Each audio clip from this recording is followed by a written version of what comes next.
Horror Stories by Forest Secrets.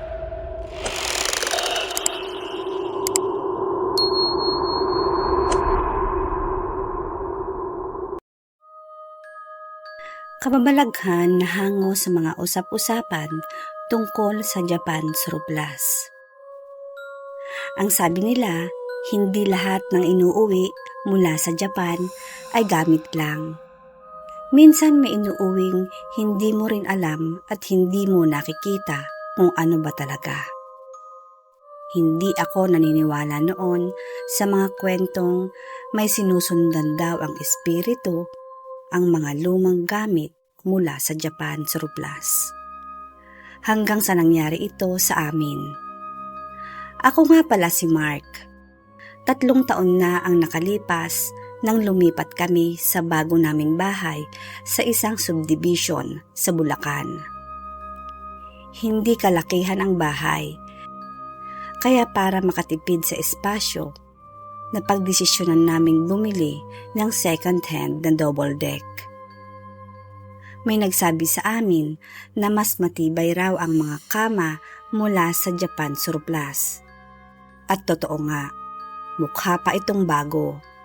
Makapal ang bakal, walang kalawang, at may maliit lamang itong plakang metal na may Japanese character. Hindi namin maintindihan ang nakasulat, at doon na nagsimula ang lahat. Noong una, normal lang naman. Sa ibaba natutulog ang bunso kong kapatid na si Kyle. Ako naman ay sa taas. Subalit pagsapit ng 3 gabi, nagising ako bandang 2:00. Hindi dahil sa ingay, kundi dahil sa nararamdaman kong parang may umakyat sa hagdan ng double deck. Akala ko ay ang kapatid kong si Kyle. Pero nang dumungaw ako, ay mahimbing siyang natutulog sa ibaba. Naramdaman kong may biglang lumubog sa kutsyon sa aking likuran. Parang may humiga. Hindi ako lumingon. Pinilit kong ipikit ang mga mata ko. At maya-maya ay may malamig na hangin dumampi sa batok ko. Kinilabutan ako ng mga oras na yon. Kinabukasan nga ay ikwinento ko iyon sa kapamilya ko. Pero tinawanan lang nila ako. Ang sabi ng nanay ko, baka nananaginip ka lang.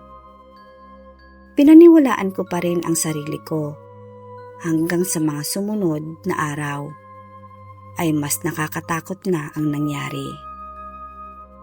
Makalipas ang ilang gabi, si Kyle naman ang umiiyak. Ayaw na raw niyang matulog. Tinanong namin kung bakit. At ang sabi niya, may babae po kasing natutulog sa taas kapag wala si kuya. Napatingin silang lahat sa akin. Hindi ako nagsalita.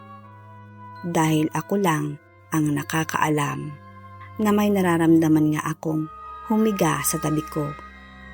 Nagsimula nang magkaroon ng kakaibang amoy ang kwarto. Amoy lumang ospital. May halong antiseptic. At ang lumang kahoy, tuwing 2:00 ng madaling araw lang, lumalabas ang amoy. Pagdating ng umaga, wala na ulit.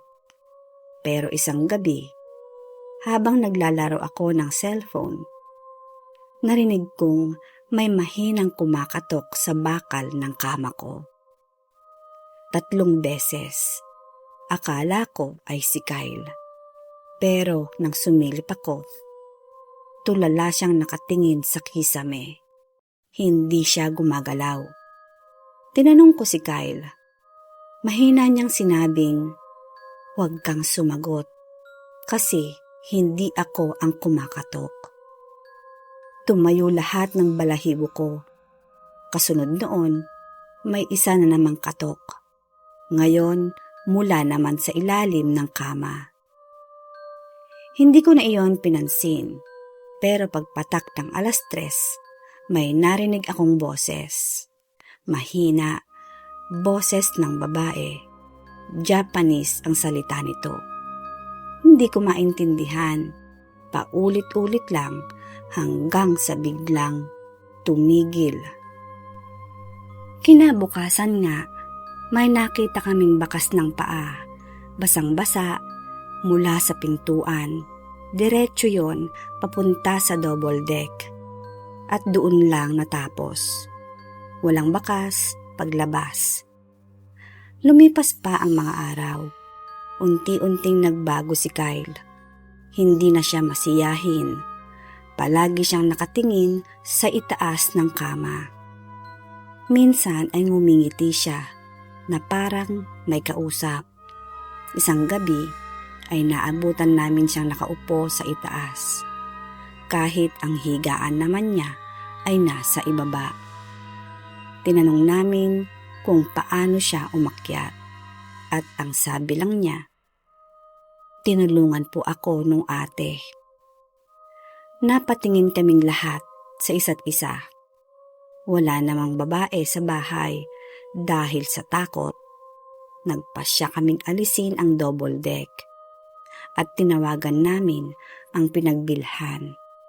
Pero ang sabi ng may-ari, hindi na raw sila tumatanggap ng return.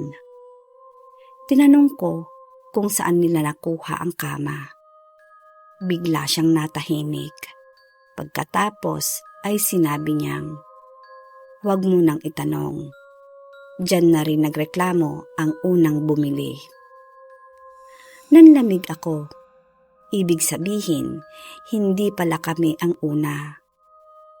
Hindi na ako mapakali ng mga oras na yon. Sinubukan kong hanapin online ang kahulugan ng Japanese plate na nakakabit sa kama. Isang kaibigan ang tumulong sa pagsasalin. Nakasulat pala roon, "Property of Room 204" at sa ibaba may pangalan ng isang babae. Naghanap pa kami ng impormasyon at may lumang ospital pala sa Japan na isinara matapos ang sunod-sunod na pagpapakamatay ng mga pasyente. May isang babae roong natagpuang nakabigti sa ibabaw mismo ng bakal ng kama. Room 204. Hindi ko alam kung coincidence lamang yun. Pero pare-pareho ang numero. Pareho ang itsura ng kama. Noong gabing iyon, hindi na kami natulog sa kwarto. Pero habang nasa sala kami, ay narinig namin ang malakas na kalabog sa ikalawang palapag. Tumakbo kami paakyat. Bukas ang ilaw at ang double deck ay bahagyang umuuga. Parang may kabababa lang. Wala namang tao, pero may bagong bakas. Hindi paa, kundi ang marka ng kuko.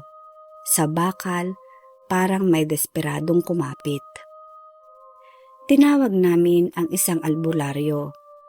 Pagpasok pa lang niya ng kwarto, bigla siyang napahinto.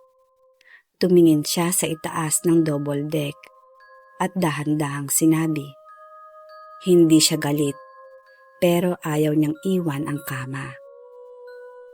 Nagdasal siya at nag-alay ng insenso. Nagwisik ng banal na tubig habang nagdarasal. Biglang kumalabog ang buong kama. Parang may bumagsak mula sa itaas. Kasunod noon, may malakas na sigaw ng isang babae. Hindi namin alam kung saan nanggaling, pero narinig namin ang lahat.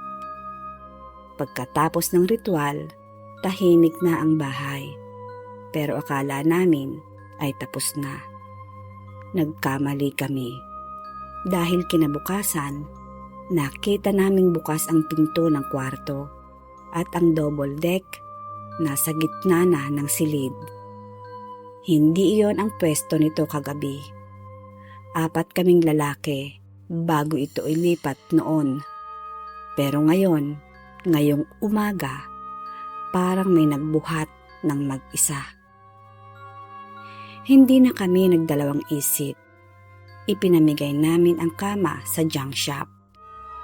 Ayaw naming malaman kung sino ang susunod na magkakaroon nito. Ang mahalaga, wala na ito sa bahay namin. Lumipas ang ilang buwan at unti-unti na kaming bumalik sa normal. Hanggang sa isang araw, may tumawag sa cellphone ko. Unknown number. Pagkasagot ko, tahimik lang. Pagkatapos ay may narinig akong mahinang kalansing ng bakal. 3 beses. Kasunod noon ay mahinang boses ng babae. Parehong wikang Japanese. At bago maputol ang tawag ay may narinig akong isang salitang malinaw. Tadaima. Nang ipinasalin ko iyon, ang ibig sabihin pala ay nakapag-uwi na ako. Hindi ko alam kung saan na napunta ang double deck na yon. Hindi ko na rin alam kung sino ang natutulog dito ngayon. Pero kung sakaling bibili ka ng second hand na kama, lalo na kung galing sa Japan surplus, tignan mo munang mabuti. Baka may maliit itong plakang metal. Baka may numerong 204. At kapag sumapit na ang 2:00 ng madaling araw, ay baka may maramdaman kang umakyat sa hagdan. Huwag kang lilingon dahil baka hindi na ikaw ang nag-iisang natutulog sa kama sa itaas.